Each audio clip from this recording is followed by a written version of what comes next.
The order by Judge Boyce in the Chad Daybell matter doesn't make a whole lot of sense.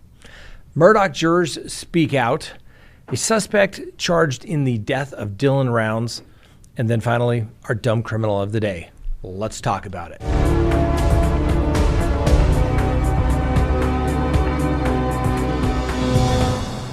Good day, everyone. My name is Scott Reich, and this is CrimeTalk. Thanks for joining us. You know the drill. Subscribe if you haven't. Like if you do. Leave me a comment below. Hit that little bell for notifications. And remember, you can listen to us anytime on any of your favorite podcasting apps. Let's support the people that support CrimeTalk. Go to crimetalksearch.com. Sign up for that backroom subscription service today.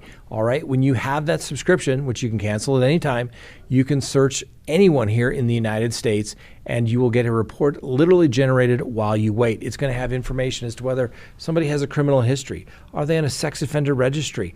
Do they have liens and judgments against them? Are they married? Are they divorced? Have they been telling you the truth? Go to crimetalksearch.com and check them out. All right, let's go ahead and open the record, and we're going to start the docket for March 6th, 2023. All right. So last week, February 23rd, the court had a hearing in the Lori Vallow and Chad Daybell matters. And it was in regards to Chad Daybell's second renewed motion to sever the cases. As you may recall, the state indicted Lori Vallow and Chad Daybell, and the state's position has been that the trial needs to remain together. Well, there's lots of times issues for what they refer to as severance, which is to separate the trials, the joint trials. When they want to bring separate cases together, that's called joinder. So here, since they're already joined, now they are severed. So what does that really mean? Well, like I said, you had Lori Vallow's case, Chad Daybell cases under the same indictment, and they're going to go to trial. They were supposed to go to trial on April 6th.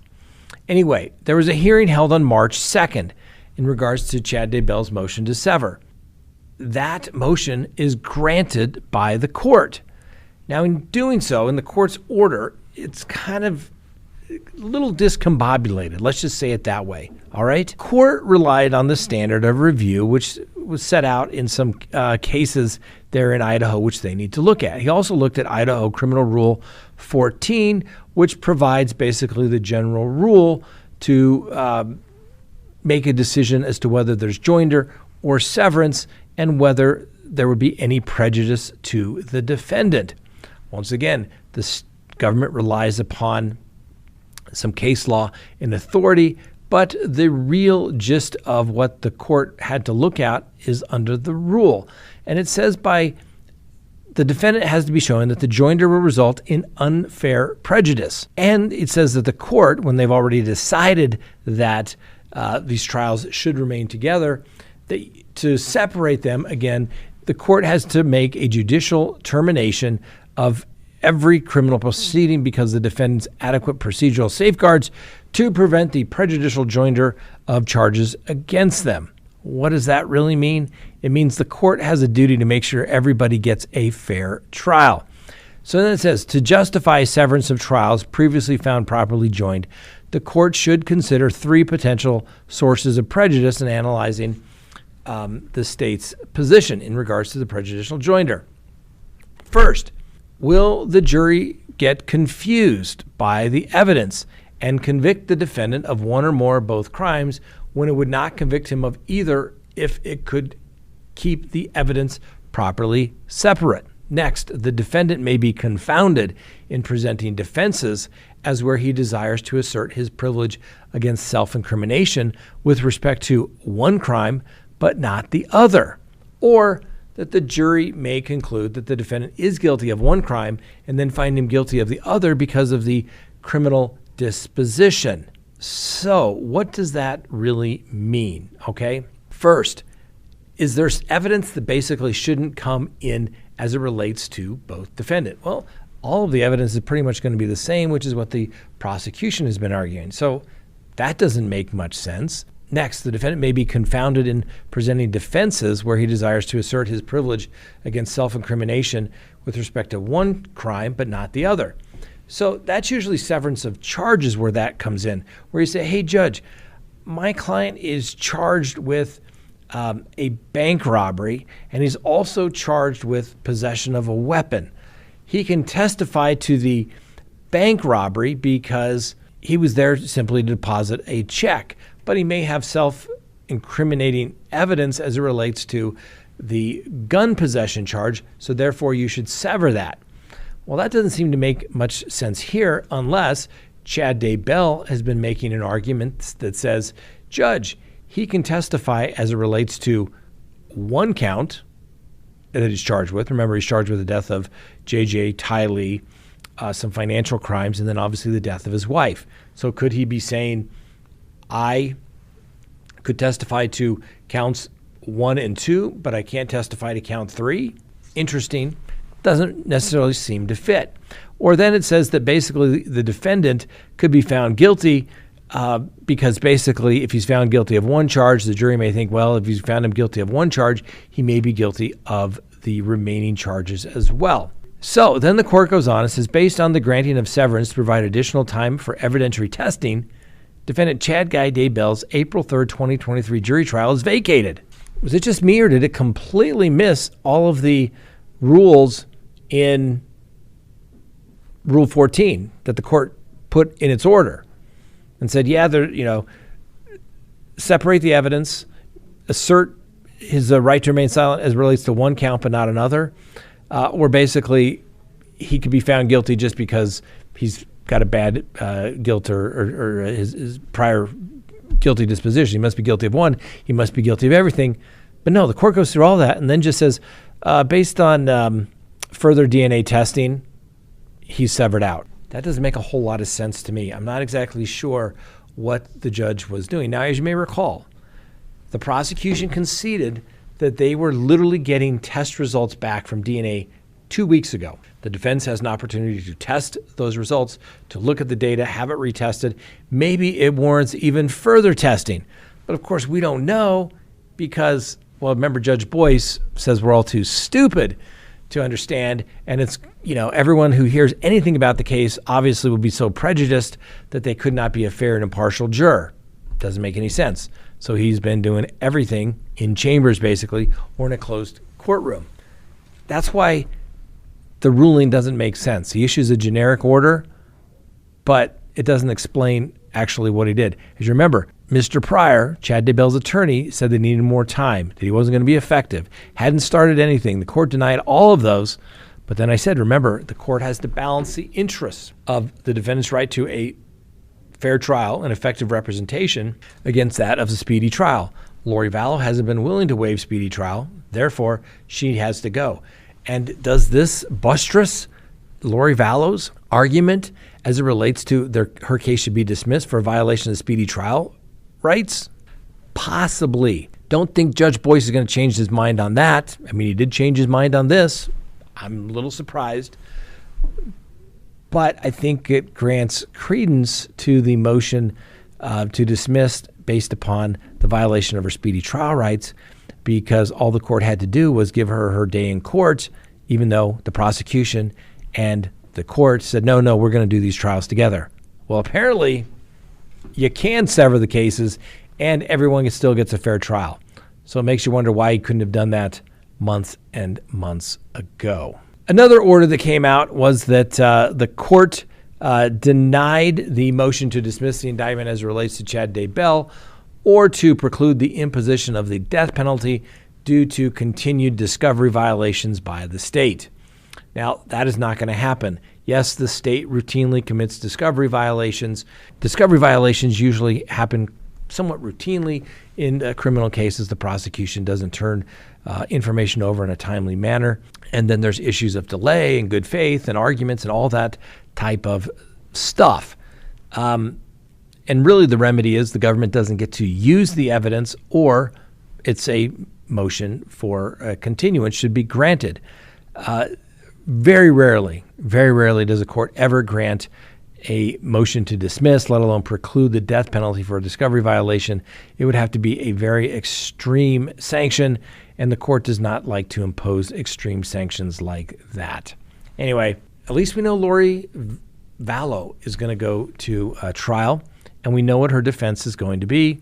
Alec did it, and now maybe Chad Daybell did it, but she didn't do it. I mean, it seems like a plausible defense.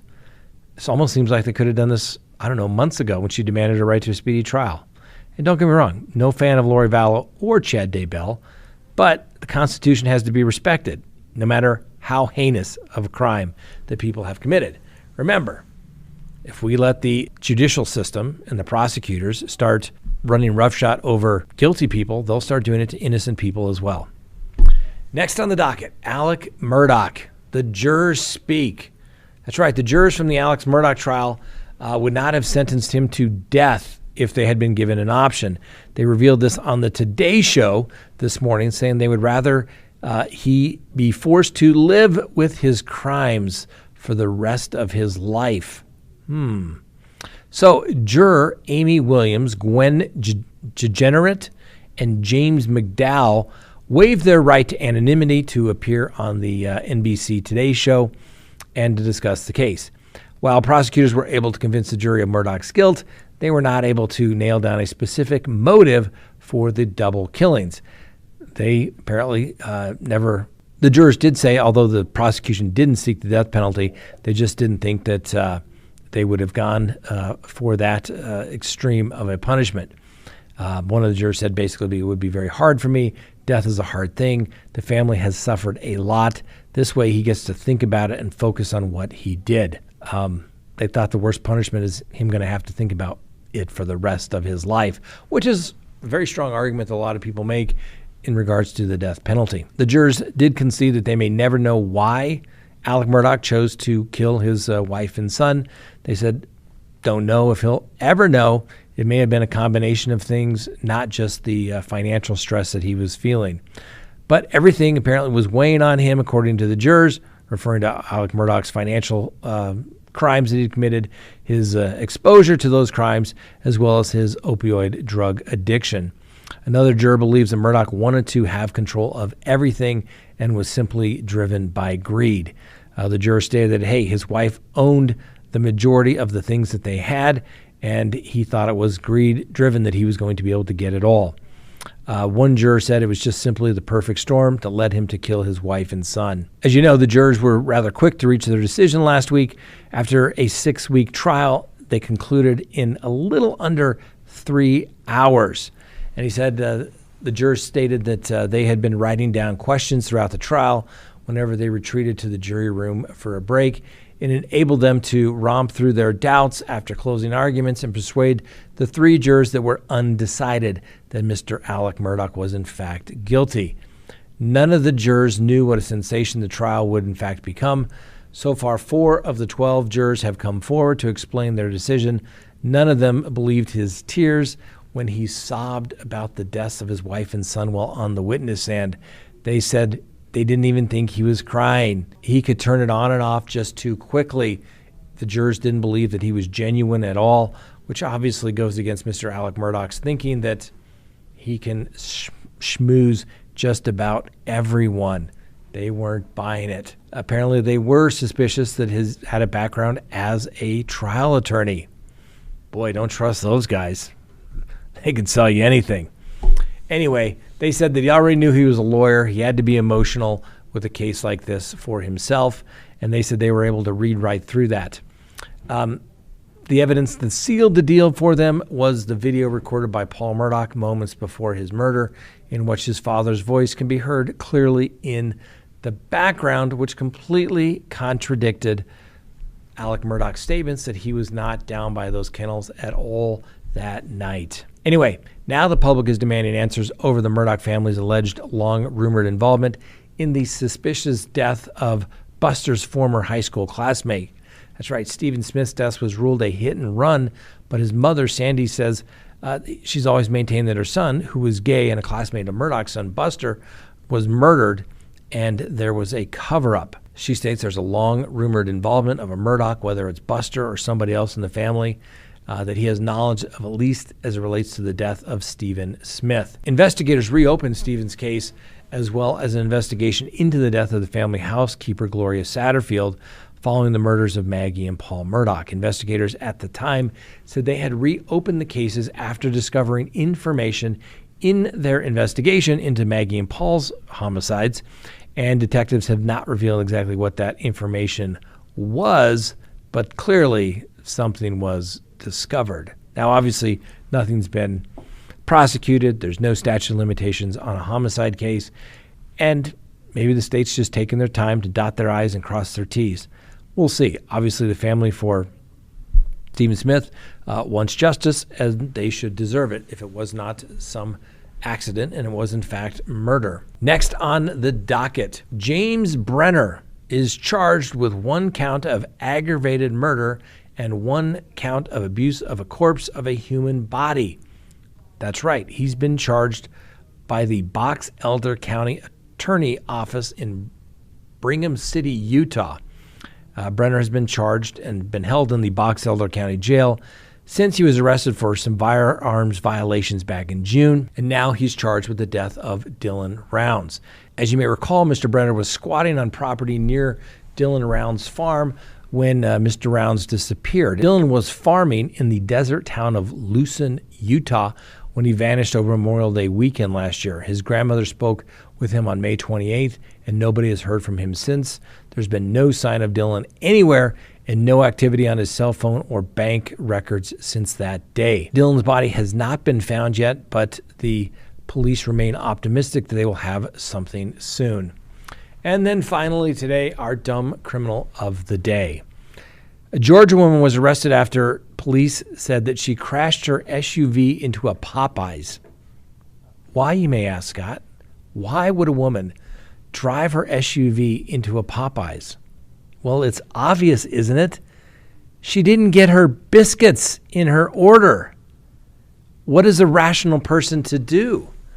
So apparently the deputies of the Richmond County Sheriff's Office arrived on scene to the fast food chicken restaurant on February 18th for a call about an accident of some type.